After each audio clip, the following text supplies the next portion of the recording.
నమస్కారం. శ్రీ బ్రహ్మరా township private limited సమర్పించు శ్రీనిలయం కార్యక్రమానికి స్వాగతం.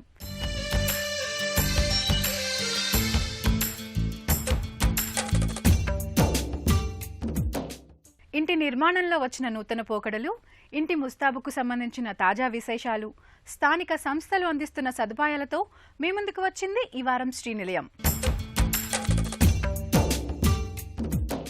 ఇంటి నిర్మాణ సమయంలో పెద్ద ఎత్తున కాలుష్యం వెలువడుతోంది. ఇల్లు పూర్తయిన తర్వాత కూడా కొంతవరకు దీని ప్రభావం ఉంటుంది. పర్యావరణ మార్పుల ప్రభావం చేత భూమికి అధిక ఉష్ణతాపాన్ని పెంచేస్తున్నాయి. పచ్చదనం కనుమరుగవుతూ రోజురోజుకు కాంక్రీట్ నిర్మాణాలు పెరుగుతున్నాయి. దానివల్ల కలిగే దుష్ప్రభావాలు మానవ మనుగడకు ప్రశ్నార్థకంగా మారనున్నాయి. కార్బన్ ఉద్గారాలు తగ్గించి పర్యావరణ హితంగా నిర్మాణాలు నిర్మించాలని కోరుతున్నారు. భవన నిర్మాణాలతో పాటు మనిషి జీవన ప్రమాణాలు మరింత పెరిగేలా నిర్మాణాలు చేపట్టాలని గ్రీన్ బిల్డింగ్ భవిష్యత్తు తరాలకు హరితబాటలు వేయాలనే నేపథ్యంలో ఇండియన్ గ్రీన్ బిల్డింగ్ కౌన్సిల్ దేశంలో రెండోసారి గ్రీన్ ప్రాపర్టీ షోను హైదరాబాద్లో నిర్వహిస్తుంది. మరి ఈ ప్రాపర్టీ షోకు సంబంధించిన మరిన్ని విశేషాలపై శ్రీనిలయంలో ప్రత్యేక కథనం మీకోసం. ప్రపంచవ్యాప్తంగా నిర్మాణ రంగంలో సరికొత్త నిర్మాణాలు వస్తున్నాయి. మారుతున్న కాలమాన పరిస్థితులకు అనుగుణంగా నిర్మాణ రంగంలోని ఆర్కిటెక్ట్స్ మనిషిని ప్రకృతికి దగ్గర చేసే నిర్మాణాలకు రూపకల్పన చేస్తున్నారు. ఈ క్రమంలో నగరాల్లో గ్రీన్ బిల్డింగ్స్, హరిత భవనాలకు రోజురోజుకి ఆదరణ పెరుగుతోంది. దీర్ఘకాలిక ప్రయోజనాలున్న హరిత భవనాల్లో సరికొత్త నమూనాల్లో ఇళ్లు, అపార్ట్మెంట్లను నిర్మించేందుకు నిర్మాణదారులు సైతం ప్రాధాన్యమిస్తున్నారు. ఒకప్పుడు మన దేశంలో ప్రధాన నగరాల్లో అక్కడక్కడ మాత్రమే హరిత భవనాలు కనిపించేవి. ప్రస్తుతం హరిత భవనాల సంఖ్య నగరాల్లో క్రమేపీ పెరుగుతోంది. ఇందులో వ్యక్తిగత ఇళ్లు, అపార్ట్మెంట్లు, ఐటీ పార్కులు, విద్యాసంస్థల భవనాలు, అనేక పరిశ్రమలు ఉన్నాయి. హరిత భవనాల్లో పర్యావరణ పరిరక్షణకు అనుకూలమైన ప్రత్యేకతలు ఎన్నో ఉన్నాయి. సూర్యరశ్మి ద్వారా విద్యుత్తును ఉత్పత్తి చేయడం, విద్యుత్ వినియోగం తగ్గేందుకు ఎల్ఈడీ బల్బుల వాడకం, 5 స్టార్ రేటెడ్ విద్యుత్ గృహోపకరణాలు వాడటం, వీలైనంత ఎక్కువగా సౌరశక్తిని ఉపయోగించుకోవడం హరిత భవనాల ప్రత్యేకత. ఈ భవనాల్లో 70% నీటి వృధాను తగ్గిస్తారు. ఇంట్లో నిత్యం ఉపయోగించే నీరు బయటకు వెళ్లకుండా చేసి మొక్కలకు, స్నానాల గది అవసరాలకు ఉపయోగించే విధంగా ఉంటాయి. భవన నిర్మాణంలో నీటి వినియోగాన్ని తగ్గించడం, ఇంకుడు గుంతలు ఏర్పాటు చేసుకోవడం ఎంతో ముఖ్యం. నిర్మాణంలో ఎక్కువగా పునర్వినియోగ సామగ్రిని ఉపయోగించడం హరిత భవనాల నిర్మాణంలోని మరో ప్రత్యేకత. హరిత భవనాల నిర్మాణ వ్యయం సాధారణ భవనాలతో పోల్చితే దాదాపు 8 నుంచి 10% వరకు ఎక్కువగా ఉంటుందని నిర్మాణ రంగ నిపుణులు చెబుతున్నారు. ఇళ్లల్లో నీరు, విద్యుత్ ఆదా అవుతున్న కారణంగా ఆ వ్యయాన్ని ఇల్లు నిర్మించిన 3 ఏళ్లలోనే తిరిగి వచ్చేస్తుందని హరిత భవనాల యజమానుల ద్వారా తెలుస్తోంది. నిర్మాణం పూర్తయిన భవనాల్లో అంతర్గత అలంకరణ కూడా హరిత భవనాల మార్గదర్శకాలకు అనుగుణంగా మలుచుకుని వీలుంటుంది. హరిత భవనాల నిర్మాణం ద్వారా ఇంటికి రెట్టింపు అందాన్ని తెచ్చేందుకు హరిత భవన నిర్మాణానికి కావలసిన సామగ్రి కూడా ప్రస్తుతం మార్కెట్లో అందుబాటులో ఉన్నాయి. గ్రీన్ బిల్డింగ్స్ ను గుర్తించి వాటికి సర్టిఫికెట్ సిఐఐ ఇస్తుంది. వీరి ఆధ్వర్యంలో నడిచే గ్రీన్ బిల్డింగ్ కౌన్సిల్ పర్యావరణ పరిరక్షణకు సంబంధించిన నిబంధనలను పాటించింది లేనిది ఈ సంస్థ పరీక్షిస్తుంది. తర్వాత ధృవీకరణ పత్రం జారీ చేస్తుంది. ప్లాటినం, గోల్డ్, సిల్వర్, సర్టిఫైడ్ పేరిట 4 విభాగాలుగా ఇవి ఉంటాయి. ఇండియన్ గ్రీన్ బిల్డింగ్ కౌన్సిల్ ఆధ్వర్యంలో 2 ఎడిషన్ గ్రీన్ ప్రాపర్టీ షోని ఈ నెల 17 నుంచి 19 వరకు హైదరాబాద్లోని హైటెక్స్ ఎగ్జిబిషన్ సెంటర్లో ఏర్పాటు చేస్తున్నట్లు ఐజీబీసీ జాతీయ ఉపాధ్యక్షుడు సి శేఖర్ రెడ్డి తెలిపారు. పర్యావరణ పరిరక్షణ, వనరుల పరిరక్షణ ఈ విషయాలపై అవగాహన కల్పించడం, గ్రీన్ బిల్డింగ్ పద్ధతులను అనుసరించడాన్ని ప్రోత్సహించడం జరుగుతోందని తెలిపారు. ఇంటి నిర్మాణం చేపట్టే ముందు ప్రతికూల ప్రభావాలను సాధ్యమైనంత వరకు తగ్గించుకునేలా ఇల్లు కట్టుకోవాలని చాలా మంది భావిస్తున్నా ఎలాంటి నిర్మాణ ఉత్పత్తులు వాడాలి, అవి ఎక్కడ లభ్యమవుతాయి, వాటిని గుర్తించేది ఎలా, ఇవేవీ కాకుండా కట్టిన హరిత భవనాల్లో కొనాలంటే ఎవరెవరు వీటిని కడుతున్నారు, ఇటువంటి సందేహాలన్నింటికీ సమాధానంగా ఇండియన్ గ్రీన్ బిల్డింగ్ కౌన్సిల్ రెండోసారి హైదరాబాద్లో ఈ నెల హైటెక్స్లో గ్రీన్ ప్రాపర్టీ షోను ఏర్పాటు చేయబోతోంది. మరి వాటికి సంబంధించిన మరిన్ని విశేషాలు ఇప్పుడు నిపుణుల మాటల్లో తెలుసుకుందాం. మన రాబోయే తరాల వారికి మనం ఆస్తి కూడా కడతాం. కానీ ఇప్పుడు ఏమవుతుంది, ప్రపంచం మొత్తం మీద ఎన్విరాన్మెంట్ అనేది డౌన్గ్రేడ్ అవుతుంది. క్వాలిటీ ఆఫ్ ఎయిర్ లేదు, పొల్యూషన్ అవుతుంది. న్యాచురల్ రిసోర్స్ అన్నీ కూడా ఇండిస్క్రిమినేట్గా మనము వాడుతున్నాం.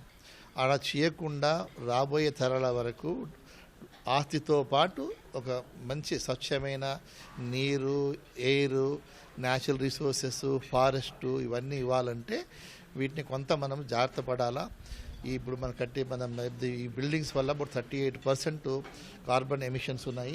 వీటన్నిటిని కూడా తగ్గియాలంటే ఈ యొక్క మా ఇండస్ట్రీ మీద పెద్ద బాధ్యత ఉన్నది. కాబట్టి మేము కట్టే బిల్డింగ్లలో కూడా మెటీరియల్స్ కూడా దగ్గర ఉండే దొరికే మెటీరియల్స్ కానీ ఎక్కడైతే న్యాచురల్ రిసోర్స్ మనం అంటే డిస్ట్రక్షన్ లేకుండా కానీ ఎక్కడైతే వాడుతున్నామో అక్కడ కూడా కొంత న్యాచురల్ రిసోర్స్ తోటి కూడా రీసైకిల్ మెటీరియల్ కూడా వాడి ప్రోడక్ట్ తయారు చేయడము, ఆ ప్రోడక్ట్ తయారు చేసేటప్పుడు ఎనర్జీ తక్కువ వాడుకోవడము, పొల్యూషన్ తగ్గించడం, వేస్టేజ్ తగ్గించడం అనేది ఈ పద్ధతి ద్వారా చేసే ప్రోడక్ట్స్ అన్ని కూడా మనం గ్రీన్ ప్రో ప్రోడక్ట్స్ అని సర్టిఫికేట్ ఇస్తాము. అలాంటి బట్టి 8,000 ప్రోడక్ట్స్ మనము సర్టిఫికేట్ ఇవ్వడం జరిగింది ఇండియాలో. ఆ ప్రోడక్ట్స్తో కట్టిన బిల్డింగ్స్ ఈ గ్రీన్ బిల్డింగ్స్లో ఉంటాయి. తర్వాత ఫిట్టింగ్స్, ఫిక్చర్, వాటరు అది తక్కువ కన్జర్వ్ చేసే ఫిట్టింగ్స్ వాడతాము. తర్వాత పవర్ తగ్గించేది ఎఫిషియెంట్గా వాడేటి ఫిట్టింగ్స్, పిక్చర్స్ కూడా వాడతాము. అదేవిధంగా outer envelope, building outer envelope radiation ఎక్కువ రాకుండా కూడా మనం చూసుకునే మెటీరియల్తో వాడతాము. ప్లస్ రూఫ్ పైన కదా కూల్ రూఫ్ అని కూడా వాడతాము. అండ్ హెల్దీ పెయింట్స్ కూడా వాడతాము. ఇవన్నిటితో కట్టే బిల్డింగ్స్తో మనం నేచర్ మీద ఫ్యూచర్ డిస్ట్రక్షన్ తగ్గించడానికి కూడా చేస్తున్నాం efforts. Plus quality of air కూడా ఈ యొక్క బిల్డింగ్స్లో బాగుంటుంది, ప్రొడక్టివిటీ పెరుగుతుంది. తర్వాత మంత్లీ మెయింటెనెన్స్ కూడా తగ్గుతాయి. మీకు పవర్ బిల్లు కానీ వాటర్ బిల్లు తగ్గుతాయి, మెయింటెనెన్స్ ఓవరాల్ కాస్ట్ తగ్గుతుంది, బిల్డింగ్ రెంటల్ వాల్యూ పెరుగుతుంది, ప్రాపర్టీ వాల్యూ పెరుగుతుంది. అట్లా లాంగ్ లైఫ్ ఉంటుంది బిల్డింగ్స్కు. మీరు ఆ ఎగ్జిబిషన్కి వస్తే మీరు వన్ స్టాప్ షాప్, మీకు ఇన్ని ప్రాజెక్ట్స్ ఉన్నాయి అక్కడ, number of projects, number of builders there. మీకు ఒక చాయిస్ ఉంటుంది. మీరు ఓన్లీ గ్రీన్ బిల్డింగ్స్ ఎంకరేజ్ చేయండి, గ్రీన్ ప్రాపర్టీసే కొనండి. హరిత భవనాలంటే స్వచ్ఛమైన గాలి, నీరు, నివాసయోగ్యమైన వాతావరణం ఉండాలి. పిల్లల భవిష్యత్తు అవసరాలను తీర్చగల ప్రపంచాన్ని వారసత్వంగా ఇచ్చే విధంగా ఉండాలి. హరిత భవనాలు అవి అందించే లాభాల కోసం ఐజీబీసీ 2వ ప్రాపర్టీ షోను ఈ నెలలో హైదరాబాద్ హైటెక్స్లో 3 రోజులు జరగనుంది. ఈ ప్రాపర్టీ షోలో ఐజీబీసీ అనుమతులు పొందిన ప్రాజెక్టుల వివరాలు, ఇంటి నిర్మాణానికి ఉపయోగించే ఉత్పత్తులు, నిర్మాణ సమయంలో కాలుష్యం తగ్గించే పద్ధతులు, ప్రకృతికి దగ్గరగా నిర్మించే భవన నిర్మాణాల వివరాలు ఈ ప్రాపర్టీ షోలో ప్రదర్శిస్తారు. హరిత భవనాలకు దీర్ఘకాలంలో ఆస్తి విలువ ఎక్కువగా పెరుగుతుంది. వీటిలో నివసించేవారు, పనిచేసేవారు ఆరోగ్యంగా ఉంటారు. సాధారణ భవనాలతో పోలిస్తే హరిత భవనాల్లో వెలువడే కాలుష్య ఉద్గారాలను, పర్యావరణానికి కలిగించే దుష్ప్రభావాన్ని తగ్గిస్తుంది. హరిత భవనాలకు 31 విభాగాల్లో ఐజీబీసీ రేటింగ్ వస్తుంది. హరిత భవనాల్లో భారత్ 2వ ర్యాంకులో ఉంది. తెలంగాణలో 682 ప్రాజెక్టుల్లో 1.12 బిలియన్ చదరపు అడుగుల విస్తీర్ణంలో హరిత నిర్మాణాలు విస్తరించాయి. హరిత భవనాలు సుస్థిరమైన జీవన విధానాలపై దృష్టి పెట్టడం కేవలం ఒక ట్రెండ్ మాత్రమే కాదు, రాబోయే తరాలకు మన సహజ వనరులు కాపాడుకోవడంలో కీలకమైన పెట్టుబడి. శక్తి వినియోగాన్ని, నీటి వినియోగాన్ని తగ్గించడం, వ్యర్థ పదార్థాల నిర్వహణను ప్రోత్సహించడం ద్వారా మన భూగ్రహానికి గల పరిమిత వనరులను పరిరక్షించడంలో హరిత భవనాలు కీలక పాత్ర పోషిస్తాయి. నేటి పిల్లలు స్వచ్ఛమైన గాలి, నీరు పొందేలా చేస్తుందని, నివాసయోగ్యమైన వాతావరణం కోసం వారి ప్రాథమిక అవసరాలను తీర్చగల ప్రపంచాన్ని వారసత్వంగా పొందగలరని, ఈ హరిత నిర్మాణాలు అందరికీ సుస్థిరమైన, సమానమైన భవిష్యత్తుకు బాట వేస్తుందని తెలిపారు. The key to a green future ప్రధానాంశంగా నిర్వహించే ఐజీబీసీ గ్రీన్ ప్రాపర్టీ షో ప్రజలను, వారి పిల్లలు, రాబోయే తరాలకు సుస్థిరమైన భవిష్యత్తును పొందేందుకు హరిత భవనాలను కొనుగోలు చేయాల్సిందిగా ఐజీబీసీ ప్రోత్సహిస్తోంది. రాబోయే రోజుల్లో దేశంలోని ఇతర నగరాల్లోనూ గ్రీన్ ప్రాపర్టీ షోలు నిర్వహించి హరిత భవనాల ప్రాముఖ్యత గురించి అవగాహన కల్పించాల్సిన అవసరం ఎంతైనా ఉందని చెప్పారు. హైదరాబాద్లో హరిత నిర్మాణాలు 2047 నాటికి 50 మిలియన్ చదరపు అడుగులు చేరుకోవాలనేది లక్ష్యమని Hyderabad chapter co chairman Srinivasamurthy తెలిపారు. Second edition of IGBC green property షోలోని ఈసారి లాస్ట్ ఇయర్ లాగే చాలా మంది డెవలపర్స్ కానీ, బిల్డర్స్ కానీ వాళ్ళు వస్తున్న projects which are green in nature అనేవి డిస్ప్లే చేస్తారు. ఇది మనకి హైదరాబాద్ సిటీలోని ఒక చాలా మంచి అవకాశం. దీంట్లో ఏంటంటే ఉట్టి గ్రీన్ బిల్డింగ్స్, గ్రీన్ టెక్నాలజీస్ కాకుండా గ్రీన్ ప్రోడక్ట్స్ కూడా అక్కడ డిస్ప్లే ఉంటాయి. అంటే మనం ఈ డెవలపర్స్ దగ్గరే కొనే ప్రాపర్టీస్ కాకుండా మీరు సొంతంగా కూడా మీ ఇల్లు కట్టుకోవాలంటే మీకు గ్రీన్ ప్రోడక్ట్స్ గురించి తెలుస్తుంది. మీకు గ్రీన్ బిల్డింగ్స్, గ్రీన్ హోమ్స్ ఎలా కట్టాలో దానికి కావాల్సిన అడ్వైజర్స్ మీకు అక్కడ ఉంటారు. Architects, designers, IGBC accredited professionals ఉంటారు అక్కడ. మీరందరూ అక్కడికి వచ్చి వాళ్ళని కన్సల్ట్ చేసి మీ సొంత ఇల్లు కూడా గ్రీన్గా కట్టుకోవచ్చు. కానీ ఇప్పుడు మనం చూస్తున్న పర్యావరణ చేంజెస్ ఏవైతే మన గ్లోబల్గా మన ప్లానెట్కి వస్తున్నాయో ఆ కంటెక్స్లో చూస్తే ఇది యాక్చువల్లీ ఒక నెసెసిటీ అయిపోయింది. మనందరి మీద ఒక రెస్పాన్సిబిలిటీ ఉంది మనం గ్రీన్ హోమ్సే కట్టాలి. ఎందుకంటే బిల్డింగ్ సెక్టర్ ఒక ఆల్మోస్ట్ 35 to 40% గ్లోబల్ వార్మింగ్కి కంట్రిబ్యూట్ చేస్తున్నది. So it is our responsibility that మన బిల్డింగ్స్ అన్నీ గ్రీన్ ఉండాలి. అండ్ దానికి కావాల్సిన సపోర్ట్ సిస్టమ్ అంతా ఐజీబీసీ ఇక్కడ క్రియేట్ చేస్తుంది ఈ ప్రాపర్టీ షోలోను. మీకు చాలా కొత్త విషయాలన్నీ అక్కడ తెలుసుకోవడానికి అవకాశం ఉంటుంది. It will be not only a very good learning experience, but also if you are able to book a property in there, it's also going to be economically very profitable for you. ఎందుకంటే green buildings మనం తీసుకుంటే దాంట్లోని ఇనీషియల్గా ఇప్పుడు conventional constructions కంటే green building construction costing same అయినప్పుడు కూడా lifetime ఆ బిల్డింగ్ మీరు ప్రాపర్టీ ఓన్ చేస్తున్నప్పుడు you will be saving lot of money to come for this second edition of IGBC green property show. మీ వ్యక్తిగత అభిరుచికి సృజనాత్మకతను జోడించి అబ్బురపరిచే కళాత్మకతను ఆవిష్కరిస్తే మీ ఇళ్ళు సరికొత్త శోభను సంతరించుకుంటాయి. మీ ఇంటి సౌందర్యానికి మీరే విస్తుపోయేలా రంగుల ప్రపంచం మీ సొంతమవుతుంది. రంగుల మాయాలోకంలోకి తీసుకెళ్లే సరికొత్త ఫాల్ సీలింగ్ రూపకల్పనలు ప్రస్తుతం మార్కెట్లో అందుబాటులోకి వచ్చాయి. ఇంటిని కొనుగోలు చేసిన వెంటనే ప్రస్తుతం మొదట గుర్తొచ్చేది ఫాల్ సీలింగ్. స్లాబ్ ఇళ్లతో పోలిస్తే ఫాల్ సీలింగ్ ఉన్నవి కొంత చల్లగా ఉంటాయి. ఈ క్రమంలోనే నగరంలో దీనిపై చాలా మంది మక్కువ చూపుతున్నారు. మరి ఈ నేపథ్యంలో ఫాల్ సీలింగ్లో వచ్చిన సరికొత్త పోకడలు ఎలా ఉన్నాయి అనే అంశం శ్రీనిలయం గృహశోభలో. మీ వ్యక్తిగత అభిరుచికి సృజనాత్మకతను జోడించి అబ్బురపరిచే కళాత్మకతను ఆవిష్కరిస్తే మీ ఇళ్ళు సరికొత్త శోభను సంతరించుకుంటాయి. మీ ఇంటి సౌందర్యానికి మీరే ఆశ్చర్యచకితులయ్యే రంగుల లోకం మీ సొంతమవుతుంది. రంగుల మాయాలోకంలోకి మిమ్మల్ని తీసుకెళ్తుంది ఈ ఫాల్ సీలింగ్ రూపకల్పనలు. ఇప్పుడు సరికొత్త సాంకేతిక సహకారంతో మీ మొబైల్ యాప్కు అనుసంధానం చేసుకోవచ్చు. మీరు బయటకు వెళ్ళాక బయట నుండి కూడా యాప్ ద్వారా ఆపరేట్ చేసుకోవచ్చు. లైట్లు ఆర్పేయచ్చు, వెలిగించవచ్చు. ముఖ్యంగా ఇంటిని కొనుగోలు చేసిన వెంటనే ప్రస్తుతం మొదట గుర్తొచ్చేది ఫాల్ సీలింగ్. రేకులు, స్లాబిళ్లతో పోలిస్తే ఫాల్ సీలింగ్ ఉన్నవి కొంత చల్లగా ఉంటాయి. ఈ క్రమంలోనే నగరంలో దీనిపై చాలా మంది మక్కువ చూపుతున్నారు. ఇది ఉంటే ఏసీ ఆన్ చేసిన కొద్దిసేపటికే గది చల్లబడుతుంది. సరికొత్త డిజైన్లతో ఇంటిని మరింత ఆకర్షణీయంగా తీర్చిదిద్దేందుకు ఈ సీలింగ్ దోహదపడుతుంది. ఇందులో స్ట్రిప్, ప్రొఫైల్ లైట్లతో పాటు స్పాట్ లైట్లను వివిధ రకాల డిజైన్లలో అమర్చి మరిన్ని సొబగులు అద్దుతున్నారు. కొత్తగా విల్లా లేదా అపార్ట్మెంట్ కొన్నవారు ఫాల్ సీలింగ్లో ఏది మంచిది, ఎంత రేట్ పడుతుంది అని తెలుసుకునేందుకు ఆసక్తి చూపుతున్నారు. ప్రధానంగా 3 రకాలు పీఓపీ, జిప్సమ్, పీవీసీ అందుబాటులో ఉన్నాయి. POP plaster of Paris. POP sheets ని మనుషులే తయారు చేస్తారు. జిప్సమ్ పౌడర్ని నీటిలో కలిపి 2 పొరలుగా ఈ షీట్లను 3/6 కొలతలతో రూపొందిస్తారు. బొమ్మలు, ఇతర డిజైన్లకు వీటిని ఉపయోగిస్తారు. చదరపాడుకి ₹40 వరకు ఖర్చు చేయాల్సి ఉంటుంది. గతంలో పీఓపీ ఫాల్ సీలింగ్ నే ఎక్కువగా వినియోగించేవారు. జిప్సమ్ షీట్లు. భూమి లోపల దొరికే జిప్సంకు పైభాగం, కింది భాగంలో పేపర్ను వినియోగించి ఈ షీట్లు తయారు చేస్తారు. యంత్రాలపై 4/6 కొలతలతో రూపొందిస్తారు. యంత్రాలపై తయారీతో ఎగుడుదిగుడుగా లేకుండా అన్నీ ఒకే విధంగా ఉంటాయి. ఫలితంగా ఈ సీలింగ్ ఆకర్షణీయంగా ఉంటుంది. పైన కింద పేపర్ ఉండడంతో ఎక్కువ రోజులు చెక్కు చెదరకుండా ఉంటుంది. మన అభిరుచులకు అనుగుణంగా వీటిని డిజైన్ చేసుకునే అవకాశం ఉంటుంది. సాధారణంగా చదరపాడుకి ₹65 ఖర్చవుతుంది. ప్రస్తుతం వీటిని ఎక్కువగా వాడుతున్నారు. PVC polyvinyl chloride. నివాస, వాణిజ్య భవనాల పైకప్పుల్లో ఈ షీట్లను వినియోగిస్తున్నారు. ఇవి తేలిగ్గానే కాకుండా ఎంతో దృఢంగా ఉంటాయి. తేమ ఉన్న ప్రాంతాల్లోనూ ఉపయోగించవచ్చు. దుమ్ము, బూజు వంటివి తొందరగా దరిచేరవు. ఎప్పటికప్పుడు తడిబట్టతో శుభ్రంగా తుడుచుకునే వెసులుబాటు ఉంటుంది. స్నానాల గదితో పాటు బాల్కనీలోనూ వాడవచ్చు. పీఓపీ, జిప్సంతో పోలిస్తే తొందరగా అమర్చవచ్చు. ప్రస్తుతం పీవీసీ బోర్డులు 3 రకాలు అందుబాటులో ఉన్నాయి.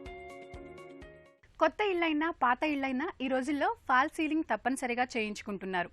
సరికొత్త డిజైన్లతో ఇంటిని మరింత ఆకర్షణీయంగా రూపకల్పన చేసుకుంటున్నారు. ఇందులో స్ట్రిప్ ప్రొఫైల్ లైట్లతో పాటు స్పాట్ లైట్లను వివిధ రకాల డిజైన్లలో అమర్చి మరిన్ని సొగబులు అద్దుతున్నారు. కొత్తగా విల్లా లేదా అపార్ట్మెంట్ కొన్నవారు ఫాల్ సీలింగ్లో అందంగా రూపకల్పన చేసుకోవాలనుకుంటున్నారు. మరి ఈ నేపథ్యంలో ఫాల్ సీలింగ్లో వచ్చిన సరికొత్త పోకడలు ఎలా ఉన్నాయి, ఇప్పుడు నిపుణుల మాటల్లో తెలుసుకుందాం. స్లాబ్లో పైప్ లైన్స్ రన్ అవుతూ ఉంటాయి. వైరింగ్కి సంబంధించి ఏసీకి సంబంధించిన కాపర్ పైపింగ్స్ రన్ అవుతూ ఉంటాయి. ఎలక్ట్రికల్ కాండ్యూట్స్ రన్ అవుతూ ఉంటాయి. బీమ్స్ ఒక్కొక్కసారి ఒక్కొక్క డెప్త్లో ఉంటూ ఉంటాయి. వాటన్నిటినీ కవర్ చేస్తూ మనకి ఇంటికి సంబంధించిన లైటింగ్ మొత్తాన్ని స్ప్రెడ్ చేయగలిగే అవకాశాన్ని కల్పించేదే ఫాల్ సీలింగ్. అందులో మనం స్టెప్ లెవెల్ డిజైన్స్ చేసుకోవచ్చు. మల్టిపుల్ మెటీరియల్స్ యూజ్ చేయొచ్చు. బిల్డర్ ఇచ్చినా కానీ, ఇండిపెండెంట్గా కస్టమర్స్ చేయించుకున్నా కానీ ఫాల్ సీలింగ్ అనేది అతి ముఖ్యమైన భాగం అయిపోయింది. సో ఫాల్ సీలింగ్కి మేజర్గా ఇట్స్ 2 ఫ్రేమ్డ్ స్ట్రక్చర్. ఫస్ట్ మనం ఛానలింగ్ చేసుకుంటాము. ఛానలింగ్ చేసిన తర్వాత ప్లాస్టర్ ఆఫ్ ప్యారిస్ బోర్డ్స్ కానీ, జిప్సమ్ బోర్డ్స్ కానీ అటాచ్ చేస్తాం. ఇది basic structure of a fall ceiling. ఇది వరకు టెర్రస్ లెవెల్స్లో కానీ లేకపోతే పెంట్ హౌసెస్లో కానీ డైరెక్ట్ ఎక్స్పోజర్, ఇప్పుడు ఒక 3 స్టోరీడ్ బిల్డింగ్ ఉందనుకోండి, గ్రౌండ్ ఫ్లోర్కి ఫస్ట్ సెకండ్ ఒక ప్రొటెక్షన్ లాగా ఉంటుంది, ఫస్ట్ ఫ్లోర్కి సెకండ్ టెర్రస్ ఒక ప్రొటెక్షన్ లాగా ఉంటుంది. వేరే టెర్రస్కి ఒక సెపరేట్గా ప్రొటెక్షన్ అంటూ ఉండదు కదా. టెర్రస్ స్లాబ్ అనేది ఎప్పటికీ కూడా ఎక్స్పోజ్ అయ్యే ఉంటుంది. దానిపైన వాటర్ ట్యాంక్స్ అలాంటివి ఏమన్నా సోలార్ ప్యానెల్స్ లాంటివి వస్తూ ఉంటాయి. కానీ టెర్రస్ స్లాబ్ ఎక్స్పోజ్ అవటం వల్ల ఆ ఒక్క స్లాబ్కి ఫాల్స్ సీలింగ్లో ఒక చిన్న జాగ్రత్త తీసుకునేవారు. ఏంటి అని అంటే, స్లాబ్కి థర్మాకోల్ బోర్డ్స్ అంగుళన్నర కానీ 2 అంగుళాలు కానీ థర్మాకోల్ ప్యానల్స్ మొత్తం స్లాబ్ అంతటిని కవర్ చేసేలాగా ఫస్ట్ ప్లాన్ చేసుకుని, ఆ తర్వాత ఛానలింగ్ చేసుకుని ఆ ఛానల్ మీద జిప్సమ్ బోర్డ్ చేసేవారు. సో దానివల్ల ఇన్ బిట్వీన్ ఒక ఎయిర్ గ్యాప్ అనేది ఫామ్ అవుతుంది, ప్లస్ హీట్ అనేది డిసిపేట్ అవుతుంది. ఆ థర్మాకోల్ అనేది కొంతవరకు, to be precise, outside temperature కంటే ఒక 4-5 డిగ్రీల సెల్సియస్ వరకు తగ్గించేందుకు ఉపయోగపడుతుంది అనమాట. లేటెస్ట్గా ఫాల్స్ సీలింగ్ ట్రెండ్స్ ఏంటి అని అంటే కనుక, పీవీసీ మెటీరియల్ ఒకటి వచ్చిందండి, డబ్ల్యూపీసీ మెటీరియల్ ఒకటి వచ్చింది. పీవీసీ అనేది ఏంటంటే, as you know, polyvinyl carbonate material తోటి చేసే ఫాల్స్ సీలింగ్స్ అనమాట. అవి జిప్సమ్తో పాటు కాంబినేషన్గా కూడా వాడుతున్నాము. And majorly water proof areas, ఎక్కడైతే మనకు వాటర్ ప్రూఫింగ్ అవసరం పడుతుందో, ఎక్కడ వాటర్ ఎక్కువ వచ్చే అవకాశం ఉంటుందో అలాంటి ఏరియాస్లో జిప్సమ్ వాడలేం కాబట్టి ఈ పీవీసీని ప్రిఫర్ చేయగలుగుతున్నాం.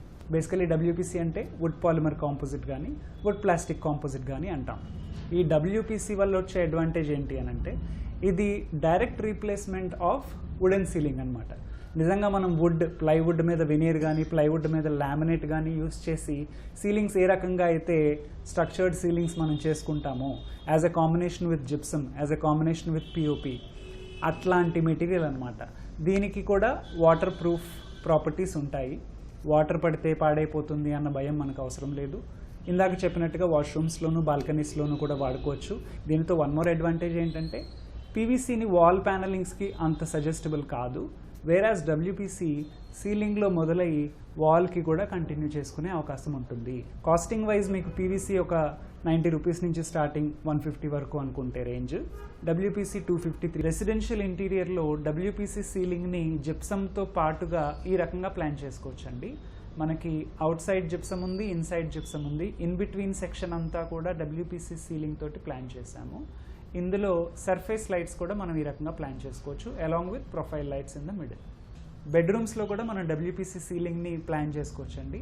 ఇవి individual sections of WPC, regular framing చేసుకుని ఆ ఫ్రేమింగ్కి అటాచ్ చేసుకోవచ్చు. సీలింగ్లో ఎలాగైతే చేసామో అలాగే వాల్కి కూడా ఈ ట్రీట్మెంట్ ఇవ్వటం జరిగింది, but in a vertical fashion. ఒక రెసిడెన్షియల్ ఇంటీరియర్లో ఇది ఒక మెయిన్ హాల్ అండి. ఈ మెయిన్ హాల్లో జిప్సమ్ సీలింగ్తో పాటుగా పీవీసీని ఎంత బ్యూటిఫుల్గా ఇన్కార్పొరేట్ చేసామనేది మీరు చూడొచ్చు. స్టెప్ డిజైన్ ఉందండి. ఇన్నర్ స్టెప్లో అటు ఇటు జిప్సమ్ తీసుకుని మిడిల్ సెక్షన్ అంతా కూడా పీవీసీ ప్లే చేయడం జరిగింది.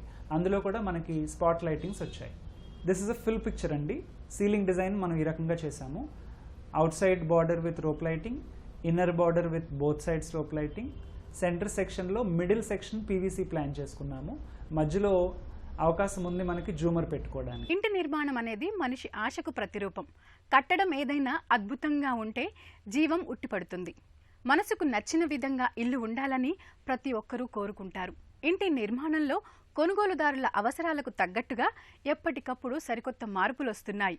అందుకు అనుగుణంగా కొనుగోలుదారుల అవసరాలు గుర్తుంచుకొని ఇంటి నిర్మాణాలు చేపడుతున్నారు. అయితే నగరాల్లో గృహ కొనుగోలుదారుల అవసరాలు ఇతర నగరాలతో పోలిస్తే భిన్నంగా ఉన్నాయా?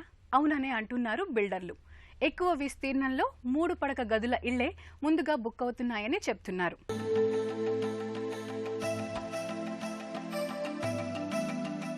నగరంలో గృహ కొనుగోలుదారుల్లో, ముఖ్యంగా అపార్ట్మెంట్లలో ఫ్లాట్లను కొంటున్న వారిలో అధికాదాయ వర్గాలు, వ్యాపార, ఉద్యోగ వర్గాలే ఎక్కువ. వీరంతా విశాలమైన ఇళ్ల వైపు మొగ్గు చూపుతున్నారు.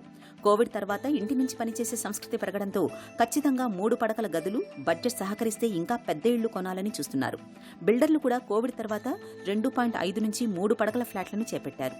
అన్ని వర్గాలకు ఇళ్లు అందుబాటులో ఉండేలా 2 పడకల ఫ్లాట్, 1 పడక స్టూడియో ఫ్లాట్లను సైతం కొందరు బిల్డర్లు నిర్మించారు. అయితే వీటి విక్రయాలు అంత ఆశాజనకంగా లేవని బిల్డర్ల నుంచి తమకు వస్తున్న ఫీడ్బ్యాక్ అని స్థిరాస్తి సంఘాలు అంటున్నాయి. ఆకాశ హర్మ్యాలు, గేటెడ్ కమ్యూనిటీల్లో సౌకర్యాల కోసం ఎక్కువ స్థలం వదిలిపెడుతున్నారు. విశాలమైన కారిడార్లు, మెట్లు, లిఫ్ట్లు, ఇతర ఉమ్మడి అవసరాల కోసం వదిలే స్థలం ఎక్కువే ఉంటుంది. కొనుగోలు చేసిన ఇంటి విస్తీర్ణంలో 30% వరకు ఉమ్మడి అవసరాలకే పోతుంది. 1000 చదరపు అడుగుల విస్తీర్ణం కలిగిన 2 పడకల ఫ్లాట్ కొంటే బిల్టప్ ఏరియా 700 వరకు మాత్రమే ఉంటుంది. ప్రాజెక్ట్ని బట్టి ఇందులో ఎక్కువ తక్కువలు ఉంటాయి. తక్కువ విస్తీర్ణం కాబట్టి సహజంగానే ఇంట్లో గదులన్నీ ఇరుకుగా ఉంటాయి. ఈ కారణంగానే పెద్ద సంస్థలు చేపట్టే కమ్యూనిటీల్లో కొనుగోలుదారులు 2 పడకల ఫ్లాట్కి పెద్దగా ఆసక్తి చూపడం లేదు. 2.5 BHK కొంత పర్వాలేదు. ఇటీవల 3 పడకల ఫ్లాట్కి పూర్తిగా మొగ్గు చూపుతున్నారు. 3 పడక గదుల ఫ్లాట్లకి 2 కార్ల పార్కింగ్ సదుపాయం బిల్డర్లు కల్పిస్తున్నారు. అదే 2 పడక గదుల ఇంటికైతే ఒకటే వస్తోంది. అధికాదాయ వర్గాల్లో ఇటీవలి కాలంలో చూస్తే ఇంటికి 2 కార్లు ఉంటున్నాయి. ఇప్పటికే ఒక కారు ఉంటే కొత్తగా మరొకటి కొనుగోలు చేస్తున్నారు. ఇవన్నీ కొనుగోలుదారుల నిర్ణయాలను ప్రభావితం చేస్తున్నాయి. మరింత విశాలమైన ఫ్లాట్లకు 3 పార్కింగులు కల్పిస్తున్నారు. కొనుగోలుదారుల ఆలోచనలు, మార్కెట్ స్థితిగతులను గమనించిన కొందరు బిల్డర్లు కొత్త ప్రాజెక్టులో పూర్తిగా 3 పడకల ఫ్లాట్లనే కడుతున్నారు. ముఖ్యంగా ఆకాశ హర్మ్యాల్లో 1600 నుంచి 2000 చదరపు అడుగుల విస్తీర్ణంలో వీటిని నిర్మిస్తున్నారు. వీటిల్లో విక్రయాలు బాగున్నాయని పరిశ్రమ వర్గాలు అంటున్నాయి. వీటితో పాటు ఇటీవలి కాలంలో 4, 5 పడక గదులు, 5000 నుంచి 16,000 విస్తీర్ణంలో విల్లామెంట్లు, డ్యూప్లెక్స్లను అధికాదాయ వర్గాల కోసం బిల్డర్లు నిర్మిస్తున్నారు. వాటి మార్కెట్ వాటికి ఉంటుందని 2 పడక గదుల ఫ్లాట్లే నేలచూపు చూస్తున్నాయని చెబుతున్నారు. ఒక ప్రాజెక్టులో వేర్వేరు విస్తీర్ణంలో ఫ్లాట్లను నిర్మిస్తే ముందుగా 3 పడక గదుల ఫ్లాట్లు బుక్ అవుతున్నాయని బిల్డర్లు చెబుతున్నారు. 2 పడక గదుల ఫ్లాట్లు విక్రయించడం కష్టంగా ఉందని, 1 పడక గది ఫ్లాట్ని కొనేవారే లేరని తమకు వచ్చిన ఫీడ్బ్యాక్. 1 పడక గది ఫ్లాట్ని బ్రహ్మచారులు కొనొచ్చు, కానీ మన దగ్గర ఎక్కువ విస్తీర్ణం కలిగినవే కావాలంటున్నారు. సాధారణంగా 2 పడక గదుల ఫ్లాట్లను సామాన్య, మధ్యతరగతి వర్గాలు కొనుగోలు చేస్తుంటాయి. అయితే వడ్డీ రేట్లు, ఫ్లాట్ల ధరలు పెరగడంతో ఈ వర్గాల కొనుగోలు శక్తి తగ్గింది. కోవిడ్ తర్వాత విద్య, రవాణా ఖర్చులు పెరగడంతో పొదుపు కూడా తగ్గింది. దీంతో ఈ వర్గాలు సొంతింటి కలను నెరవేర్చుకోవడంలో ఆర్థికంగా ఇబ్బందులు పడుతున్నాయి. మార్కెట్లో నిర్మాణ ముడిసరుకులు, కూలీల ఖర్చులు పెరగడంతో నిర్మాణ వ్యయం పెరిగిందని బిల్డర్లు చెబుతున్నారు. అలాగని ఈ వర్గాలు తక్కువ విస్తీర్ణంలో దొరికే 700 చదరపు అడుగుల విస్తీర్ణంలో 2 పడకల గది ఫ్లాట్ని అంగీకరించే పరిస్థితిలో లేరని నిర్మాణ ప్రముఖులు చెబుతున్నారు. ముంబై లాంటి నగరాల్లో అక్కడి ధరల దృష్ట్యా 300 నుంచి 650 చదరపు అడుగుల విస్తీర్ణంలోని ఫ్లాట్లలో ఉంటారని గుర్తు చేస్తున్నారు.